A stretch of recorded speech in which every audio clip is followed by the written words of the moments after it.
नमस्कार। चित्तौड़गढ़ दुर्ग भारत का सबसे विशाल दुर्ग रहा है। इसकी स्थापना चिंद्रागत मौर्य ने की थी। ये भीलवाड़ा के दक्षिण में है। ये किला वर्ल्ड हेरिटेज साइट में भी शामिल है।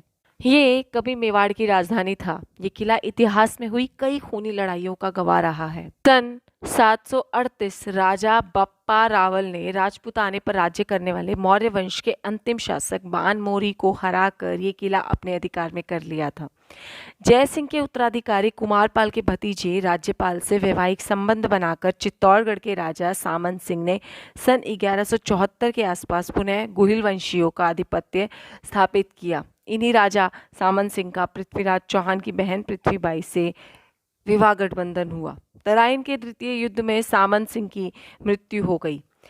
सन 1213 से 1252 तक नागदा को इल्तुतमिश के द्वारा तहस नहस कर देने पर यहाँ के राजा जयद्र सिंह ने अपनी राजधानी चित्तौड़ से शासन चलाया।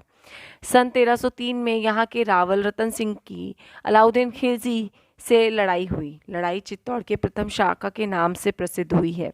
8 माह के भीषण युद्ध के बावजूद अलाउद्दीन चित्तौड़ पर विजय प्राप्त नहीं कर पाया और लौट गया। दूसरी बार उसने आक्रमण करके रावल रतन सिंह को बंदी बना लिया और रावल रतन सिंह के बदले पद्मावती को मांगा।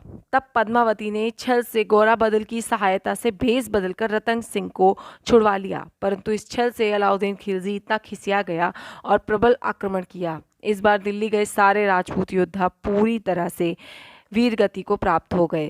रतन सिंह चित्तौड़ तो लौट आए, परंतु उन्हें उसी वक्त कुंभलनेर पर आक्रमण करना पड़ा और बहुत अधिक घायल होने के कारण वापस महल आने पर भी वह ना बच पाए और स्वर्ग सिधार गए। उधर पुनः अलाउद्दीन का आक्रमण हुआ। रानी पद्मावती ने अन्य 1600 स्त्रियों के साथ जौहर कुंड में कूद के अपने प्राण दे दिए। ये चित्तौड़ का अंतिम जौहर नहीं था। इसके पश्चात 1534 में रानी कर्णावती के नेतृत्व में 8 मार्च 1534 को हुआ।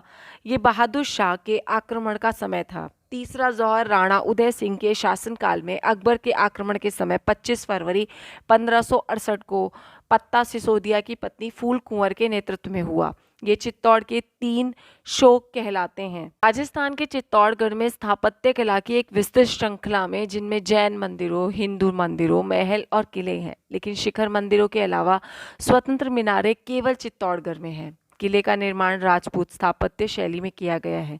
किले के मुख्य आकर्षण रावल रतन सिंह पैलेस, पद्मिनी पैलेस मुख्य आकर्षण का केंद्र है। किले के बीच का महल अब संग्रहालय है, जिसमें शाही कलाकृतियों, हालांकि मेवाड़ के शासक पूर्णतः हिंदू थे, किंतु अन्य धर्मों के प्रति भी वह सहिष्णु थे। चित्तौड़गढ़ का किला कई जैन मंदिरों के लिए मशहूर है। कई मंदिर माउंट आबू वास्तु शैली में बने हैं। मंदिर हिंदू विजय स्तंभ 15वीं शताब्दी में राणा कुंभा द्वारा मुस्लिम सेना के खिलाफ लड़ाई में विजय प्राप्त करने के बाद बनाया गया था। ज़्यादातर गुहिल और सिसोदिया वंश का शासन इस पर रहा। 180 मीटर की ऊंचाई पर बना ये विशाल किला 691.9 एकड़ भूभाग में फैला है। पुराने किलों और पुरानी जगहों पर कुछ ना कुछ रक्त रंजित इतिहास रहा होता है, और चित्तौड़गढ़ का इतिहास तो बहुत ज़्यादा रक्त से भरा है। यहाँ पर जौहर कुंड के पास कई लोगों ने चीखें सुनी हैं। कई बार ऐसा प्रतीत होता है मानो आज भी वो जौहर के सामने हो रहा हो। ये केवल किंवदंतियों की तरह ही है, क्योंकि इनका कोई प्रमाण नहीं होता। चित्तौड़ को राजस्थान के किलों का सिरमौर भी कहा जाता है। यहाँ वो आईना भी है जिसमें अलाउद्दीन खिलजी ने पद्मावती को देखा था। धन्यवाद।